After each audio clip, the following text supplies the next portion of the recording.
Hello viewers, my name is Azariah Okine, a student of Vouch Initiative International. Today we are here to discuss Computer A Plus, a topic on motherboard. To begin with, after this lesson, we should be able to explain how motherboards work, recognize modern expansion buses, upgrade and install motherboards, troubleshoot motherboard problems. Okay, we are going to know all of them step by step. To begin with, what is the most fun aspect of building your own system? Is that you can go out there and buy any motherboard and buy any other case, and it's gonna fix 99.99% to fit together without having any problem. Okay, moving on. Motherboard and cases follow standard form factors. Standard form factors. Common form factors are ATS motherboard, micro ATS motherboard, and ITS, mini ITS motherboard. Power supplies offer standardized connectors. Okay, moving on. When you look at the screen here, there is a picture that illustrates a clear ATX motherboard with its dimensions labeled clearly, as you can see on the screen. On my left hand side, you will be able to see the CPU socket LGA1200, where it's actually located on the ATX motherboard. Also, you have the M.2 socket and the PCI Express X1 slot. Also on my right, we have the Dell channel DDR4 where you install our RAMs, 24-pin ATX power connector, chipset Intel Z490, and also we have SATA connectors 6 GB per second. Mind you, on the ATX motherboard, you will be able to find M.2 sockets at both sides, one at the edge and one at the middle. If you can see, it's clearly shown here. Okay, so let's identify the parts and let's move on. To begin with, what is a form factor?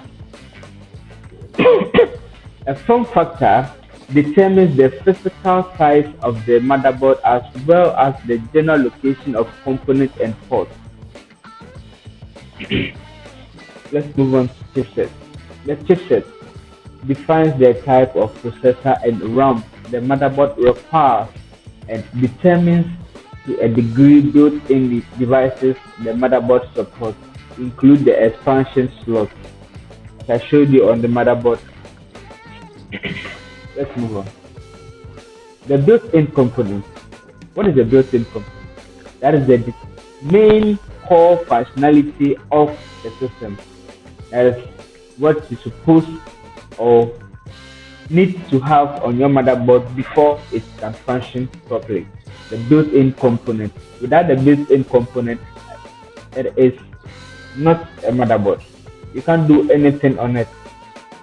But with the built-in component, that is where you can connect all sorts of connectors you want to connect. For example, you want to connect in the Dell channel DDR4 connector. You have it right there. But without this, your motherboard won't power. You won't even see anything on your system when you power it on. And with the chipset, helps you. SATA connectors also help you. M.2 socket, CPU socket especially. You need these two main things on your motherboard. Without them, the system is not a motherboard. It's something else you're buying. Please notice that. Okay. So, almost all chipsets used in desktops and laptops nowadays are made by either Intel or AMD.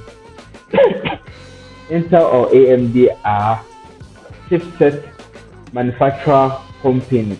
What they do is to manufacture components to use in desktops and laptops. Some are the ATS, micro ATS, and then nano ATS. Okay, talking of these two CPU manufacturers for Windows, Mac OS, and Linux based computers would also produce the essential supporting chipsets. So these companies, their main work they do or they have chosen to do is to manufacture CPU, types of CPU which are built by either Intel or AMD. Okay, we'll end our lesson here for today. Watch and wait on for part 2 to come. But before I end my lesson, I should be able to tell any good tech to be able to recommend a particular motherboard to his or her client so they know the type of motherboard they are using. That is where I end my lesson for today. Watch out for part 2 again. And I hope you won't forget to subscribe. Once again, my name is Azariah Okan, a student of Vouch Initiative International. Thank you for watching and please don't forget to subscribe. Thank you.